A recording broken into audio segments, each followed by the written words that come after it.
Hello friends, welcome back to our channel Kadikepum Vang. The dopamine driven feedback loop. Scientists can track the precise moment a craving occurs by measuring a neurotransmitter called dopamine. The importance of dopamine becomes apparent in 1954 when the neuroscientists James Olds and Peter Milner ran an experiment that revealed the neurological processes behind craving and desire.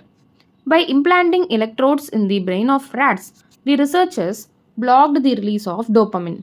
To the surprise of the scientists, the rat lost all will to live. They wouldn't eat, they wouldn't have sex, they didn't crave anything. Within a few days, animals died of thirst. In follow up studies, other scientists also inhibited the dopamine releasing parts of the brain, but this time they squirted little droplets of sugar into the mouth of the dopamine depleted rats. Their little rat faces lit up with pleasurable grins from the tasty substances.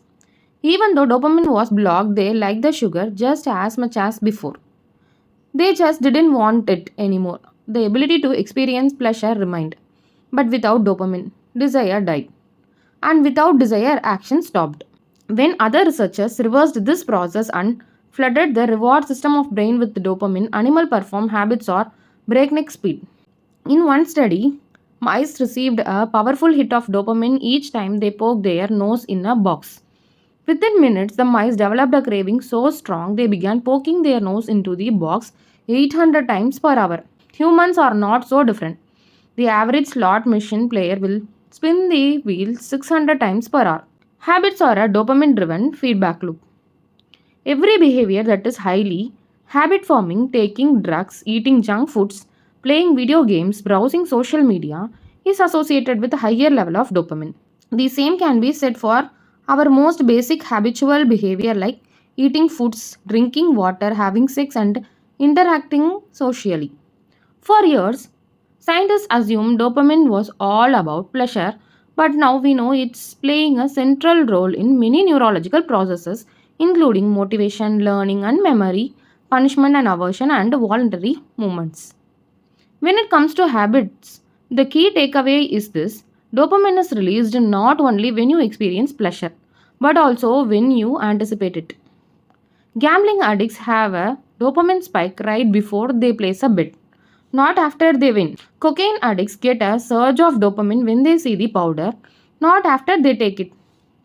Whenever you predict that an opportunity will be rewarding, the level of dopamine spike in anticipation, and whenever dopamine rises, so does your motivation to act. It is the anticipation of a reward, not the fulfillment of it, that gets us to take action.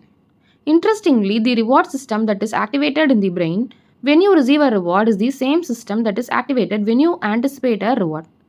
This is one reason the anticipation of an experience can often feel better than the attainment of it. As a child, thinking about Christmas morning can be better than opening the gift. As an adult, daydreaming about an upcoming vacation can be more enjoyable than actually being on the vacation. Scientists refer to this as the difference between wanting and liking. Dopamine spike. Your brain has far more neurological circuitry allocated for wanting rewards than for liking them.